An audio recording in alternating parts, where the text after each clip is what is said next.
मैं अंतर्राष्ट्रीय योग दिवस पे आप सभी को हार्दिक शुभकामनाएं देना चाहूंगी। और जैसा कि आप सभी को पता है, इस वर्ष पूरे देश में योग दिवस की गतिविधियां बड़ी ही जोरों शोरों से चल रही हैं। हमारे मंडल में भी कई कार्यक्रम आयोजित किए गए हैं। जगह जगह लोगों ने योग अभ्यास करने के लिए अपना जो भी है एक आज प्रदर्शन किया है। और हम लोगों ने एक संकल्प भी लिया है अभी। और इस अवसर पर मैं सभी का आह्वान करती हूँ कि सब लोग अपने अपने कार्यस्थल पर, अपने अपने घर पर जरूर थोड़ा समय प्रतिदिन निकालें और योग को अपने जीवन का एक अभिन्न अंग बनाएं, जिससे कि हम लोग स्वस्थ रह सके और खुश रह सके। मन, चित्त और हमारा शरीर सभी अच्छे से जब काम करेगा, तब हम अपना 100% काम में भी मन लगा सकेंगे और अपने घर में जो अपनी हमारा पारिवारिक दायित्व है उसका भी निर्वहन कर सकेंगे। और योग एक ऐसी चीज है जो बहुत कठिन नहीं है।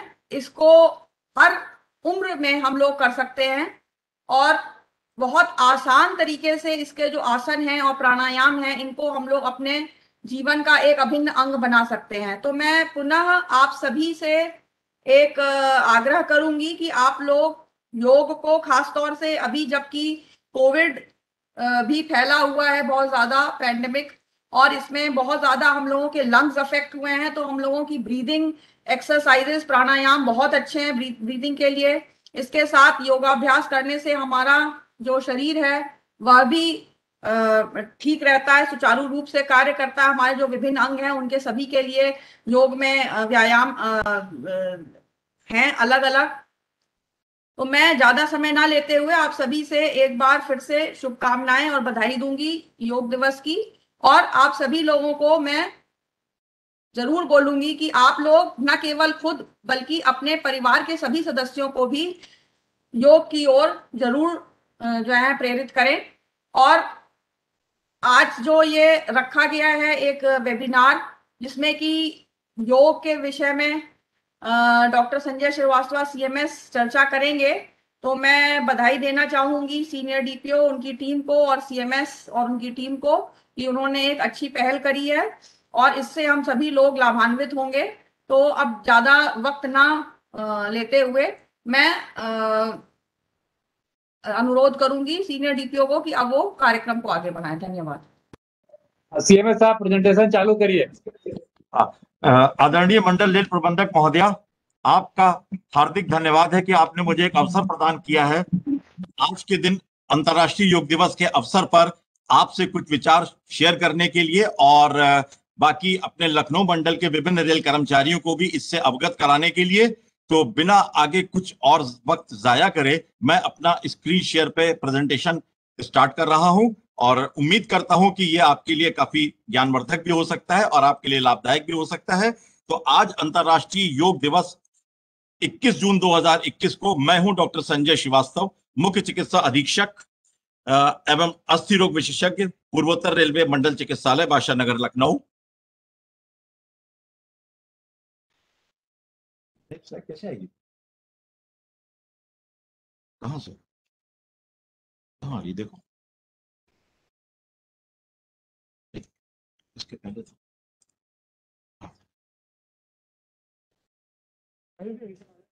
तो ये आज का जो हमारा अंतर्राष्ट्रीय योग दिवस है, इसमें योग जीवन में संतुलन के लिए और शांति के लिए परम आवश्यक होता है, और इसीलिए योग को जीवन का एक हिस्सा बनाना मैं समझता हूं आज की एक बहुत बड़ी आवश्यकता है और महत्वपूर्णता भी है। तो इस तरीके से योग है क्या? साधारण भाषा में अगर हम कहें तो योग जो है वो स्वयं का परमात्मा से मिलन का मार्ग है। यानी योग is a union of self, आत्मा, विद सुप्रीम परमात्मा। और योग एक प्रक्रिया है, एक यात्रा है, एक जर्नी है स्वयं की, स्वयं के माध्यम से ही स्वयं तक पहुंचने की। क्योंकि जैसा कि कहा जाता है, जो परम सत्य है हम वही हैं जो ब्रह्म है। तो स्वयं से उस ब्रह्म को जानने की जो प्रक्रिया हम लोग अपनाते हैं वही योग का मार्ग है, और यही जीवन का एक यात्रा है जिसमें हम स्वयं के द्वारा स्वयं तक की यात्रा करते हैं। योग एक धर्म नहीं है, इसको किसी धर्म विशेष से नहीं जोड़ा जा सकता। यह वास्तव में एक विज्ञान है। इसमें शरीर, मन और आत्मा को जोड़ने का पूरा विधान है। अंतर्राष्ट्रीय योग दिवस को प्रारंभ किया था 21 जून 2014 को हमारे माननीय प्रधानमंत्री श्री नरेंद्र मोदी जी ने, और इसको पूरे विश्व स्तर पर उन्होंने मनाने का संकल्प लिया था और अपने संकल्प को उन्होंने पूरा भी किया। और आज उसी की 7वीं वर्षगांठ है 21 जून 2021 को। लेकिन चूंकि कोविड महामारी पूरे विश्व में फैली हुई है, भारत में भी इसका प्रकोप अभी तक जारी है, इसलिए इस बार का जो कथानक हमारे प्रधानमंत्री जी ने तय किया है वो है स्वास्थ्य के लिए योग और yoga for wellness and yoga at home. आप जो कुछ भी योगिक आसन करें, ध्यान प्रक्रियाएं करें, उसको घर पर रहकर करें। और सामूहिक तौर पे हमने भी अपने अस्पताल में इसीलिए कोई सामूहिक कार्यक्रम नहीं आयोजित किया, लेकिन लोगों का ज्ञानवर्धन हो सके इसलिए उनको भी इस गोष्ठी में मैंने सम्मिलित किया है, ताकि योग के विषय में कुछ महत्वपूर्ण जानकारियां उन तक पहुंच सकें। बाकी एक्टिव प्रोसेस को करा पाना संभव नहीं था, इसलिए उसको हम अपना नहीं पाए हैं। पतंजलि ने सबसे पहले योग का सूत्र दिए थे, जो अष्टांग योग उनका कहलाता है। आप देखें बाईं तरफ पतंजलि का एक मैंने मूर्ति दिखाई हुई है, जिसमें उन्होंने सांप के रूप में जो शरीर में ऊर्जा चक्र होते हैं, जिसे कुंडली कहते हैं, और वो शेषनाग का अवतार कही जाती है, ये अकेली एक मूर्ति पतंजलि की है, जो भारत के किसी संग्रहालय में रखी हुई है, जहां से मैंने इसको गूगल के माध्यम से निकाला था। और पतंजलि योग के जो 8 योग हैं, उसका यम, नियम के 3 भाग हैं। तप यानी ऑस्टेरिटी, स्वाध्याय यानी स्वयं को अच्छे से समझना, और ईश्वर प्राणिधान यानी ईश्वर को अपने को समर्पित कर देना। तीसरा योग है आसन, चौथा है प्राणायाम, पांचवा है प्रत्याहार, यानी प्रत्याहार माने बाहर की सारी चीजों से अपने मस्तिष्क को, अपने मन को अंदर की तरफ खींच के अंदर की तरफ मोड़ना, धारण करना, ध्यान करना, और आखिर में पतंजलि योग सूत्र का जो 8वां योग है वो है समाधि। इसी को भगवान बुद्ध ने विपस्सना की टेक्निक में कहा। उन्होंने भी ये 8 मार्ग दिए। सम्यक दृष्टि माने सही तरीके से देखना, सही संकल्प करना, सही बोलना, सही कर्म करना, सही तरीके से अपनी जीविका को अर्जित करना, सही तरीके से जीवन में प्रयास करना, सही मेमोरीज रखना, बुरी मेमोरीज को न रखना, और निर्वाण प्राप्त करना यानी स्वयं को समाप्त कर देने का मार्ग उन्होंने दिखाया था, जिसको उन्होंने ध्यान की विधि दी, जो बुद्धिज्म में विपश्यना के तौर पे कही जाती है। इस तरह योग में 8 जो भाग हैं, सिद्धांत, व्यक्तिगत अनुशासन, मुद्राएं यानी यौगिक पोस्चर्स, जीवन शक्तियों पर नियंत्रण, आपकी जीवन की जो शक्तियां उस पर आप कैसे कंट्रोल कर सकते हैं, संवेदनाओं पर आधारित ध्यान केंद्र हो, एकाग्रता हो, फोकस हो, मेडिटेशन और प्रबोधन, ये योग के 8 अंग हैं। आखिर शारीरिक व्यायाम, श्रम और योगाभ्यास के लाभ हमारे लिए क्या होते हैं? ये हमारे हृदय की मांसपेशियों को सुदृढ़ करता है, ये हमारी रक्त की धमनियों एवं शिराओं को साफ रखता है, जिससे खून के थक्के नहीं जमते हैं और खून में होने वाली बीमारियों से हम बचे रहते हैं। फेफड़ों की श्वास शक्ति को बढ़ाता है, जैसा कि अभी हमारी मंडल रेल प्रबंधक महोदया ने भी कहा, कोरोना के पश्चात और वैसे भी अपने फेफड़ों की श्वास शक्ति को बढ़ाने में योग बहुत मददगार है। प्राणायाम एक इसकी विधि, जिसपे मैं भी थोड़ी देर में आऊंगा भी। योग से रक्त में शर्करा की मात्रा नियंत्रित रहती है, डायबिटीज कंट्रोल में रहती है, वजन भी ये कम करता है, हड्डियों को मजबूती प्रदान करता है, हड्डियां बेवजह टूटती नहीं है, अकारण टूटती नहीं है, ब्लड प्रेशर को, रक्तचाप को कंट्रोल करता है, कैंसर रोगों से हमें बचाता है, और बढ़ती आयु से जो भी हमारे एजिंग के चेंजेस होते हैं, जैसे शरीर पे झुर्रियां पड़ना, बाल सफेद होना, या इस तरह के और भी जो लक्षण होते हैं, उनसे ये हमें योग बचाता है। हमें अच्छी एवं भरपूर नींद लेने में सहायक होता है। और योग में अगर आप बहुत ज्यादा यौगिक आसन नहीं भी कर पाते हैं, तो आपके लिए सबसे आसान और सरल उपाय है कि सप्ताह में कम से कम 5 दिन 30 से 45 मिनट तक तेज तेज पैदल चलें, जिससे आपका पूरा का पूरा शरीर सक्रिय हो जाता है, मन शांत हो जाता है, और तन और मन के बीच में एक संतुलन स्थापित हो जाता है, जो सबसे आसान तरीका है अगर आप योग के आसनों को किन्हीं वजहों से कर पाने में सक्षम नहीं है। तो व्यायाम आपकी मजबूत हड्डियां और लचीले जोड़ देता है, आपकी मांसपेशियों को मजबूत और ताकतवर करता है, आपके शरीर में बेहतर संतुलन स्थापित करता है ताकि आप बेवजह गिर पड़ नहीं जाते हैं, हृदय आपका स्वस्थ रहता है, आपका मस्तिष्क सक्रिय रहता है, और कुल मिलाकर योग और ध्यान की प्रक्रियाएं आपको एक सुंदर, स्वस्थ, क्रियाशील तन और मन देती हैं। ये प्रारंभ करने वालों के लिए कुछ पोजेज हैं। इनमें से कुछ के विषय में मैं आपसे चर्चा भी करूंगा, लेकिन बस आपको ब्रीफ करने के लिए ये कुछ पोजेज हैं जो आपके बिगिनर्स जो हैं, जो योग में शुरू करना चाहते हैं, योगिक आसन उनके लिए हैं। ये एक योगासन चार्ट भी है जिसको आप अपने कमरे में, जहां पे आप योग करने की प्रक्रिया करते हैं, उसको भी आप रख सकते हैं। ये बेसिक योगिक पोजेज हैं। ये बस हम आपको एक पिक्टोरियल प्रेजेंटेशन दे रहे हैं कुछ आसनों का, कुछ के बारे में मैं थोड़ा चर्चा कर लूंगा, लेकिन बस आपको दिखाना चाह रहा हूं। सबसे पहले इधर देखिए, अधोमुखासन, अधोमुख शवासन है, श्वानासन है। उसके बाद सबसे आसान होता है शवासन, मुर्दे की तरह लेट जाइए, पूरा बॉडी आपका रिलैक्स रहता है, आपका तन और मन सब पूरी तौर से रिलैक्स हो जाता है। सबसे आसान शवासन है जिसको करने में कभी किसी को कोई दिक्कत शायद ही आती हो। फिर ये चक्रासन है, पोज इसका आप देख सकते हैं। हैंड स्टैंड है, इसका भी पोज आप देख सकते हैं। तो और दूसरा सबसे अच्छा आसन है सुखासन। जिस भी योग मुद्रा में आपको आराम मिले, शरीर के किसी भी जोड़ में, शरीर के किसी भी भाग में आपको ना दर्द हो ना तनाव हो, उसको सुखासन कहते हैं। आप कोई आसन ना लगा सकते हो तो जिस आसन में आप बैठ के, लेट के या खड़े होके, जिस भी आसन में आप सुख महसूस करें, उसमें भी आप योगिक एक्सरसाइज कर सकते हैं। यह है पश्चिमोत्तान आसन।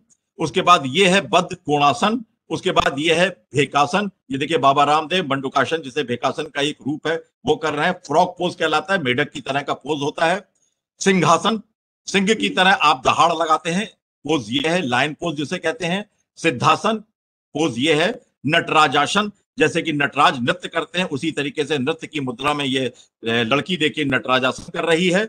यह है कौंडिन्य आसन, थोड़ा सा मुश्किल है, बैलेंसिंग डिफिकल्ट है, लेकिन ये कौंडिन्य आसन भी लोग जो माहिर हैं योग में वो करते हैं। वीरासन, वीर की मुद्रा में बिल्कुल सीधे बैठ जाना, जैसे कि मुस्लिम भाई लोग हमारे नमाज में भी बैठते हैं इसी मुद्रा में, वीरासन कहलाता है। गौमुख आसन, पोजीशन ये है। उत्कट आसन, अर्धचंद्रासन, विभिन्न विभिन्न मुद्राएं मैंने ये आपको दिखाई हैं। हनुमान आसन, गरुड़ आसन, हलासन, सेतुबंध सर्वांगासन। ये देखिए डिफरेंट पोजेज हैं। ये सब एडवांस योगिक पोस्चर्स होते हैं, जो थोड़े महारत हासिल कर लेते हैं योगिक प्रक्रियाओं में, वो इनको अपना सकते हैं। ये है विपरीत कारणी, जिसमें आप अपने बटक्स को ऊपर उठा के पैरों को बिल्कुल सीधा रखते हैं। इसके लिए बैलेंसिंग बहुत इंपॉर्टेंट है और थोड़ा सा इसमें आपको भी माहिर होना आवश्यक होता है।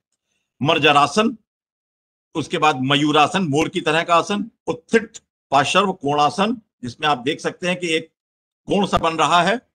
शलभासन, मत्स्यासन, मछली की तरह का पोज, फिश पोज। जनु शीर्षासन, जिसमें कि आप अपने सर को अपने पैरों से छुआने की कोशिश करते हैं। दंडासन, बिल्कुल डंडे की तरह आप सीधे बैठ जाते हैं, पैरों को सीधा करके, पूरी मेरुदंड आपकी सीधी रहती है, आपकी बॉडी के सारे पार्ट्स एक्टिव होते हैं। मलासन, जैसे कि इंडियन स्टाइल लैट्रिन में बैठकर आप मल त्याग करते हैं, मलासन। मत्स्येंद्रासन, मछलियों के महाराज मत्स्येंद्र कहलाते हैं, उनके ऊपर ये मत्स्येंद्रासन बनाया गया है। नवासन, नाव की तरह का पोज, देखिए ये आपका ये लड़की और ये लड़का नवासन का पोज दिखा रहे हैं। उष्ट्रासन, ऊंट की तरह। उत्तानासन, वृक्षासन, वृक्ष की तरह आप खड़े हो जाते हैं, ये पोज देखिए लिखा हुआ है वृक्षासन का। भुजंगासन, बहुत कॉमन आसन है, इसमें मैं थोड़ा सा भी आपको बताऊंगा भी। और शीर्षासन, सर के बल खड़े होना, जिसमें कि सारे का सारा ब्लड फ्लो शरीर का मस्तिष्क की तरफ जाता है, मस्तिष्क एक्टिव हो जाता है और आपको तन और मन दोनों से ही आपको स्वस्थ कर देता है। वीरभद्रासन, पद्मासन, बहुत अच्छा पोज है और प्राणायाम के लिए भी और ध्यान के लिए इस पद्मासन को लोग अक्सर प्रयोग करते हैं। कपोटासन, कबूतर की तरह का पोज। बकासन, बगुले की तरह का पोज। चतुरांग दंडासन, ताड़ासन, ताड़ के पेड़ की तरह का पोज। त्रिकोणासन, जिसमें आपका शरीर 3 कोण बना रहा है। वज्रासन, इस पे भी मैं थोड़ा सा आऊंगा अभी। सर्वांगासन, धनुरासन, धनुष की तरह आसन लगाना। और बालासन, बच्चे की तरह, बाल की तरह एक पोज बनाना। ये विभिन्न आसन है जो कुछ शुरुआती लोग दौर में भी आप कर सकते हैं, और जब एक बार आप इनमें प्रवीण हो जाए तो आप ये कुछ एडवांस योगिक पोस्चर्स भी अपना सकते हैं। कुछ पोस्चर जो आपके लिए बहुत इंपॉर्टेंट है, उनके क्या उपयोग है उस पर मैं थोड़ी सी बस चर्चा करना चाहूंगा। एक है धनुरासन, जिसमें देखिए आप अपने पैरों से अपने दोनों हाथों को सर की तरफ खींचते हैं, एक तरह का बो बन जाता है, धनुष बन जाता है। तो इसमें पेट के बल आप लेट जाइए, दोनों घुटनों को मोड़ते हुए पैरों को पीठ की ओर लाएं, दोनों हाथों को पीछे ले जाकर टखनों को पकड़ें, हाथ व पैर को जमीन से ऊपर उठाने का प्रयास करें। इससे आपका मेरुदंड यानी स्पाइनल कॉर्ड लचीला रहता है, फ्लेक्सिबल रहता है, हेल्दी रहता है, पेट के रोगों के लिए लाभदायक है। और पेशाब के भी जो डिजीजेज होती हैं, गुर्दे की जो डिजीज होती है, उनमें यह लाभकारी होता है। और लेडीज में, महिलाओं में मासिक धर्म संबंधी विकृतियों को दूर करने में यह लाभदायक होता है। एक बहुत आसान सा धनुरासन पोज जिसको आप सब लोग करने का प्रयास कर सकते हैं। उसके बाद दूसरा है उत्तान पादासन। पीठ के बल लेट जाएं, हथेलियों को भूमि पर नितंब यानी हिप के बगल में रख लें, सांस भरते हुए दोनों पैरों को मिलाकर लगभग 1 फीट तक उठाएं, कुछ समय तक इसी स्थिति में रहें, धीरे धीरे वापस आ जाएं। इसके फायदे क्या है? आपकी नाभि संतुलित हो जाती है, हृदय रोग आपके दूर हो जाते हैं, पेट दर्द और सांस रोग में भी ये उपयोगी है, कब्ज मोटापा दूर करता है, आंतों को सबल व निरोग बनाता है। ये उत्तान पादासन है जिसको आप आसानी से कर भी सकते हैं और ये फायदे भी आप पा सकते हैं। मकरासन, मगर की तरह आसन लेना, चित्र के अनुसार पेट के बल लेटकर सीने व सर को उठाकर दोनों हाथों से नमस्कार मुद्रा बनाकर शरीर को ताने। इससे 4-5 बार दोहराएं। रोज करने से निम्न लाभ होते हैं: थकान दूर होती है, क्रोध कम आता है, शरीर मकर के समान दृढ़ व मजबूत हो जाता है जैसे मगर का होता है, शरीर की लंबाई बढ़ाने में भी सहायक होता है। इसलिए जिनके कद छोटे हैं वो इस मकरासन को करके अपनी लंबाई को कुछ सीमा तक बढ़ाने में सफल भी हो सकते हैं। और एक बहुत कॉमन आसन भुजंगासन, इसमें आप देख सकते हैं दोनों हाथों को जमीन पर रख के आप ऊपर उठते हैं, सर ऊपर की तरफ आसमान की तरफ करते हैं। इसके फायदे क्या है? कमर आपकी पतली रहती है, सीना आपका चौड़ा होता है, मोटापा दूर होता है, कमर दर्द दूर होता है, फेफड़ों के इन्फेक्शन कम हो जाते हैं, रीढ़ की हड्डी का टेढ़ापन भी ठीक हो जाता है जिसे स्कोलियोसिस कहते हैं, जो बड़ी कॉमन सी एक कंडीशन है, उसको भी काफी हद तक सीधा करने में ये सहायक है। आपकी भुजाएं और पेशियां शक्तिशाली हो जाती हैं। आपके गर्दन के दर्द, पीठ के दर्द, टॉन्सिल, कब्ज, गैस बनना और पेट के रोगों को दूर करने में यह भुजंगासन बहुत लाभकारी सिद्ध होता है। और इन सब का जो निचोड़ है वो है हमारा सूर्य नमस्कार, जिसके 12 आसन होते हैं। 12 इसलिए होते हैं कि सूर्य हर वर्ष 12 राशियों में एक महीने तक रहता है, उसी के आधार पर ये 12 आसन बनाए गए हैं सूर्य नमस्कार के। इसमें शुरुआत होती है प्राणायामासन से, जो कि आपकी बॉडी को और आपके मन को रिलैक्स करने में और शांत रखने में सहायक होता है। उसके बाद आप देखिए, आप अपने दोनों हाथों को खड़े खड़े पीछे ले जाते हैं, जिसको कहते हैं हस्तोत्तानासन, जिससे आपका छाती और आपका पेट खिंचता है और आपके शरीर की ऊर्जा आपके पूरे शरीर में फैलती है। हस्तोत्तासन ये सेकंड पोज है। उसके बाद आप नीचे झुकते हैं, अपने दोनों हाथों को नीचे पैरों पे ले आते हैं, इसे कहते हैं पाद हस्तासन, जिससे आपके पेट के सारे अवयवों की मालिश होती है, आपकी पाचन प्रक्रिया मजबूत होती है, आपके दिमाग में खून का दौरान तेज होता है और औरतों में जो बीमारियां स्त्रियों में होती हैं, मासिक धर्म से संबंधी या जननांगों से संबंधित, वो उसमें आराम मिलता है। आपकी रीढ़ की हड्डी भी लचीली हो जाती है। उसके बाद आप जमीन पर अपने दोनों हाथों से जैसे भुजंगासन के तौर पे करते हैं, इसको कहते हैं अश्व संचालासन, जिससे आपके पैर की जो मांसपेशियां हैं, क्वाड्रिसेप्स हैं, इलियोपसॉस मसल है, रीढ़ की हड्डी है, ये सब खिंचती हैं, इनमें ताकत आती है। आपके पेट के अंदर जो अवयव हैं वो उत्तेजित होते हैं, आपकी मानसिक शक्ति बढ़ती है। उसके बाद आप लेते हैं ये पर्वतासन, जिसमें आप पर्वत की तरह, देखिए पर्वत की पीक में हिप आप अपना ऊंचा कर लेते हैं, दोनों हाथ आपके और दोनों पैर आपके जमीन पर रहते हैं। इससे आपके पैर मजबूत होते हैं, हाथ मजबूत होते हैं, पैर की मांसपेशियां, रीढ़ की हड्डी की मांसपेशियां मजबूत होती हैं। और अगर आपके शरीर में वेरिकोज वेन्स यानी शिराओं का उभार है, उसमें भी काफी कुछ आराम मिलता है। अगले पोज में आप दंडासन की मुद्रा में आते हैं, जो आपकी मुद्रा को बेहतर करता है, आपकी पीठ की मांसपेशियों को, रीढ़ की हड्डी की मांसपेशियों को मजबूत करता है और आपके कंधे और छाती की मांसपेशियों को खींच करके उन्हें सुदृढ़ बनाता है। उसके बाद आप आते हैं अष्टांग नमस्कार पोज में, जो कि आपकी छाती की मांसपेशियों को, पैर की मांसपेशियों को और बाजुओं की मांसपेशियों को विकसित करता है, उन्हें सुदृढ़ बनाता है। और इसके बाद आप फिर लौट जाते हैं इन्हीं बाकी 4 पोस्चर्स पे, फिर आप आ जाते हैं भुजंगासन पे, जो वही है जो आपका दंडासन है लगभग। इसमें भी आपके बैक और स्पाइन की मांसपेशियों को आराम मिलता है, आपके छाती को फैलाने में, फुलाने में मदद करता है, आपके पेट के अवयवों को रिलैक्स करता है। उसके बाद आप फिर अपनी इस पुरानी पर्वतासन की पोस्चर में चले जाते हैं, जिसके फायदे मैंने आपको बताए थे, वही फायदे पुनः आपको मिलते हैं। फिर आप अश्व संचलासन में चले जाते हैं, यानी कि शुरू के जो 6 पोज है ये फिर वही रिपीट होते हैं। अश्व संचलासन के बाद फिर पद हस्तासन और फिर उसका हस्तोत्तानासन और उसके बाद आप आखिर में प्राणायामासन में आ जाते हैं। तो इस तरीके से 12 चक्रों में ये 12 आसन जो आप करते हैं, इससे आपके शरीर के सारे अवयव, सारे के सारे मांसपेशियां, सारे के सारे जोड़ लचीले हो जाते हैं, स्वस्थ हो जाते हैं और आपका मन भी उसी प्रकार से शांत रहता है और मजबूती प्रदान कर शरीर को भी सुदृढ़ बनाता है। ये एक फोटो मैंने डाली है। इधर 2020 और 2021 में तो हम लोग नहीं कर पाए, लेकिन 2019 में हमने अपने बादशाहनगर अस्पताल में योग गुरु को बुला करके ये एक योगिक एक्सरसाइज कराई थी। उसकी कुछ स्मृतियां हैं, आप देख सकते हैं बाईं तरफ के ऊपर वाले में डेट भी पड़ी है 21 जून 2019। तो मेरा प्रयास तो यही था कि कुछ इसी तरह का कार्य मैं करा सकूं, लेकिन कोविड महामारी के चलते और कोविड अनुकूल व्यवहार के चलते ये करा पाना संभव नहीं हो पाया है। तो महज स्मृतियों को ही मैंने सजोकर आपके सम्मुख प्रस्तुत किया है। यह है हमारा बादशाहनगर मंडल चिकित्सालय, जहां पे हमने योगाभ्यास की प्रशिक्षण दिलवाया था 21 जून 2019।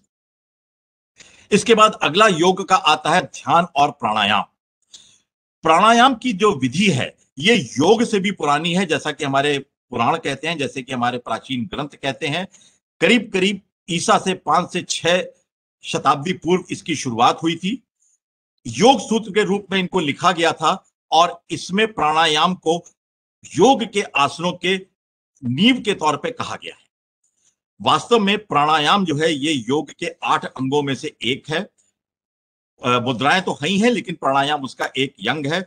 और आज का जो मॉडर्न योग है, जो इस समय का वर्तमान योग है, इसमें हम लोग ज्यादा फोकस करते हैं मुद्राओं पे, लेकिन हमारे जो प्राचीन ग्रंथ हैं वो कहते थे कि आसन का इतना प्रयोग नहीं है, इतना उपयोग नहीं है, जितना कि मस्तिष्क को फ्री करके और उसको स्थिर करके प्राणायाम के माध्यम से या ध्यान के माध्यम से मन को साधना उनके लिए मुख्य था, जिसको उन्होंने ध्यान की विधि कही और जिसका तरीका उन्होंने प्राणायाम का बताया था। ये बाद में योगिक आसन इसमें जोड़े गए, लेकिन जो हमारा प्राचीन योग है वो मुख्यतः मन को, मस्तिष्क को स्थिर करने पर ही केंद्रित है और जिसके लिए उन्होंने प्राणायाम की विधि भी बताई थी। तो प्राणायाम क्या है? प्राणायाम जो है हमको ये सही तरीके से सांस लेने का मार्ग बताता है, कैसे हम धीरे धीरे गहरी सांस लें जिससे हमारे फेफड़ों की क्षमता बढ़े, हमारे शरीर में ज्यादा से ज्यादा ऑक्सीजन पहुंचे और ये हमारे शरीर की एक वेगस नर्व होती है जो पूरे के पूरे शरीर के ऑटोनॉमिक नर्वस सिस्टम को संचालित करती है, वो उत्तेजित हो और हमारा शरीर स्वस्थ रहने के लिए काबिल हो सके। और जब भी कभी आप देखें आपकी सांस अनियमित हो जाती है, अस्थिर हो जाती है, उसी तरह से हमारा मन भी अस्थिर हो जाता है, हम विचलित हो जाते हैं, हम उत्तेजना में आ जाते हैं, हम आवेश में आ जाते हैं। इसलिए अगर आपकी सांस हल्की हल्की गहरी गहरी चल रही है तो आपका मन भी उसी हिसाब से शांत हो जाता है। तो इसलिए अगर आपकी सांस स्थिर रूप से, समान गति से, नियमित रूप से चल रही है तो आपका मन भी उसी हिसाब से संयमित रहता है, नियमित रहता है और आपके शरीर को पूरी की पूरी स्फूर्ति प्रदान करता है। प्राणायाम के प्रकार क्या क्या है? क्वाइट ब्रीदिंग, चुपचाप सांस लेना, गहरी गहरी सांस लेना, तेजी से सांस लेना, त्रिबंध या प्राणायाम, नाड़ी शुद्धि प्राणायाम या अनुलोम विलोम जो हमारे बाबा रामदेव जिसको बराबर कहते हैं, एक एक करके दोनों नथुनों से सांस लेना, अनुलोम विलोम जिसे मैंने कहा है, सूर्य भेदन प्राणायाम जो आपकी दाई नथुने से जब आप सांस लेकर प्राणायाम करते हैं इसे कहते हैं सूर्य भेदन, राइट नॉस्ट्रिल ब्रीदिंग। और इसी के विपरीत अगर आप बाईं तरफ से करते हैं उसको कहते हैं चंद्र भेदन, क्योंकि हमारे शरीर में जो 3 तरह की नाड़ी तंत्र हैं उसमें से इदा और पिंगला, ये जो है आपके दाएं और बाएं नथुने से कनेक्टेड होती हैं। दाएं से कनेक्ट होती इदा और बाएं से कनेक्ट होती पिंगला। इदा सूर्य की परिचायक है और पिंगला चंद्र की परिचायक है, इसलिए जब आप अपने दाएं नथुने से सांस लेते हैं तो वो सूर्य से कनेक्टेड होता है, उसको सूर्य भेदन प्राणायाम कहते हैं। और जब आप अपने बाएं नथुने से लेते हैं तो वो चंद्र से कनेक्टेड होता है, उसको चंद्र भेदन प्राणायाम कहते हैं। और इसके अलावा एक है उज्जयी प्राणायाम। ये मैंने देखिए आपको कुछ तरीके दिखाए हैं और ये नाड़ी शोधन प्राणायाम का मैंने मेथड दिखाया है, जिसमें आप बाईं नाक से, बाएं नथुने से सांस ले रहे हैं, फिर दोनों नथुनों को बंद करके दाईं तरफ से सांस छोड़ते हैं, जिसे नाड़ी शोधन प्राणायाम कहते हैं, अल्टरनेट नॉस्ट्रिल ब्रीदिंग कहते हैं। और ये देखिए डिफरेंट नाड़ी शोधन प्राणायाम, उज्जयी प्राणायाम, कपालभाति प्राणायाम, भ्रामरी प्राणायाम जिसमें कि आप भौरे की तरह से आवाज निकालते हैं प्राणायाम करते समय, शीतली प्राणायाम, भस्त्रिका प्राणायाम, विलोम प्राणायाम, दीर्घ प्राणायाम, चंद्रभेदन, जैसा मैंने आपसे कहा बाएं नथुने से जब आप लेते हैं तो उसे चंद्रभेदन कहते हैं, और जब आप दाएं नथुने से लेते हैं उसे सूर्य भेदन कहते हैं। ये प्राणायाम के विभिन्न प्रकार हैं। और ब्रीदिंग के बारे में अगर आपको बता दूं, दो तरह की हम लोग श्वास लेते हैं, एक लेते हैं छाती से और एक लेते हैं पेट से। इनमें आपको पेट से सांस लेना हमेशा श्रेयस्कर होता है।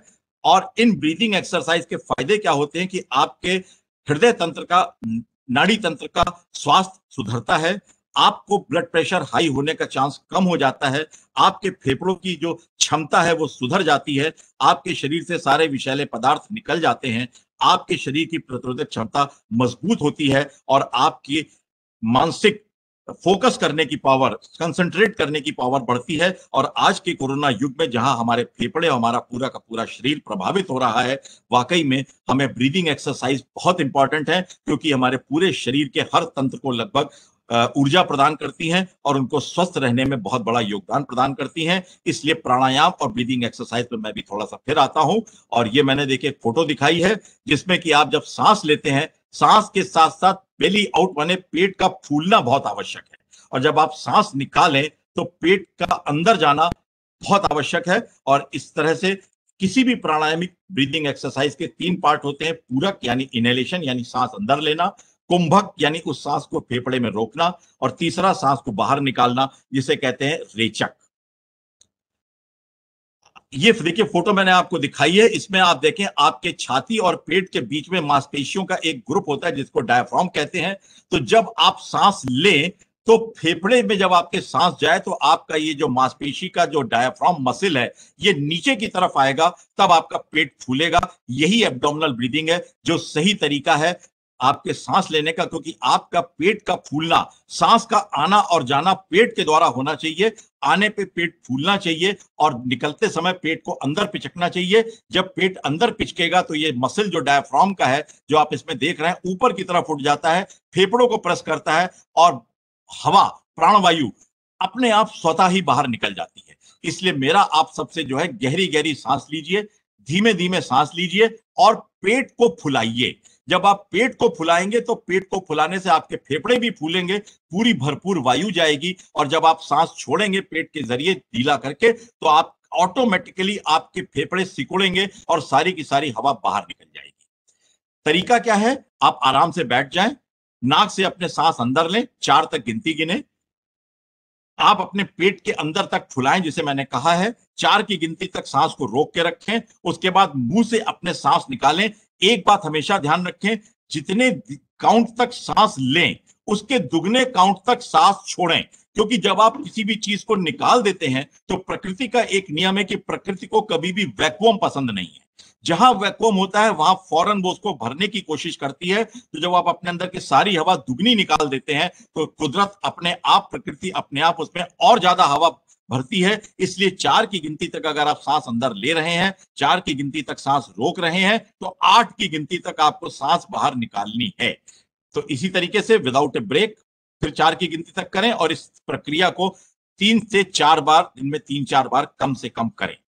एक और मेथड है जिसमें आप 7 की गिनती तक गिनते हैं, फिर 11 की गिनती तक करके आप उसको बाद में जब निकालते हैं उसे डायफ्रामेटिक ब्रीथिंग जिसे मैंने आपको दिखाया है, जिसमें आपका जो मांसपेशी का जो ग्रुप है, डायफ्राम है, छाती और पेट के बीच में, उसका मूवमेंट होना जरूरी है और पेट का फूलना और पिचकना भी जरूरी है। तभी आपका प्राणायाम या ब्रीदिंग एक्सरसाइज सही तरीके से हो पाती है और आपके शरीर को पूरी प्राणवायु और पूरी ऊर्जा मिलती है, जिससे आपका पूरा का पूरा शरीर ऊर्जित हो जाता है और आपको स्फूर्ति प्रदान करता है। इसके अतिरिक्त क्या होता है कि जब आपके शरीर में नाड़ी केंद्र होते हैं, ये देखिए मैंने 7 चक्र दिखाए हैं, कुंडली के जो 7 चक्र होते हैं ये आपके बॉडी के ट्रांसफार्मर्स होते हैं जिनसे आपकी पूरी शरीर को ऊर्जा मिलती है। इसके बगल में देखिए नीचे मैंने नाड़ी तंत्र दिखाया है। इन चक्रों से ऊर्जा आपके पूरे शरीर में फैलती है और ये चक्र बाद में आपके चारों ओर एक प्रभा मंडल या आभा मंडल बनाते हैं। तो अगर आप ध्यान में गहरे उतरते हैं और आप अपने ऊर्जा केंद्रों को ऊर्जित करते हैं, आप उन्हें एक्टिव कर देते हैं, तो धीरे धीरे आपके जो शरीर में मूलाधार चक्र में जो ऊर्जा मौजूद होती है वो धीरे धीरे बाकी सारे चक्रों से होती हुई अंतिम में जो सहस्त्रार चक्र होता है आपके सर के ऊपर, वहां तक जाती है और वहां से अगर निकलकर ब्रह्मांड में मिल जाती है, जिसको कहा गया है हिंदू सनातनी धर्म में मोक्ष, बुद्ध में कहा गया है निर्वाण और जैनों में कहा गया है कैवल्य। तो मेडिटेशन जो है ध्यान की प्रक्रिया से अगर आप अपनी कुंडली जागृत करते हैं तो आप अपने सारे शरीर के ऊर्जा केंद्रों को जागृत कर लेते हैं, पूरे शरीर में उन नाड़ियों के जरिए, ऊर्जा की नाड़ियों के जरिए ऊर्जित कर लेते हैं और वो ऊर्जा आपके शरीर के चारों तरफ एक आभा मंडल, एक प्रभा मंडल बना लेती है, जो आपको दूसरों की नजरों से, दूसरों की आने वाले रोगों से कवच के तौर पर काम करती है। ये बहुत बड़ा एक फायदा है ध्यान का, और जिसे मैंने अभी आपको बताया, सांस को साध कर आप अपने मन को स्थिर कर सकते हैं और अपने ऊर्जा केंद्रों को जागृत कर सकते हैं, जो अंततः आपको हर प्रकार से, हर बीमारियों से, हर बलाओं से बचाने में सहायक होता है।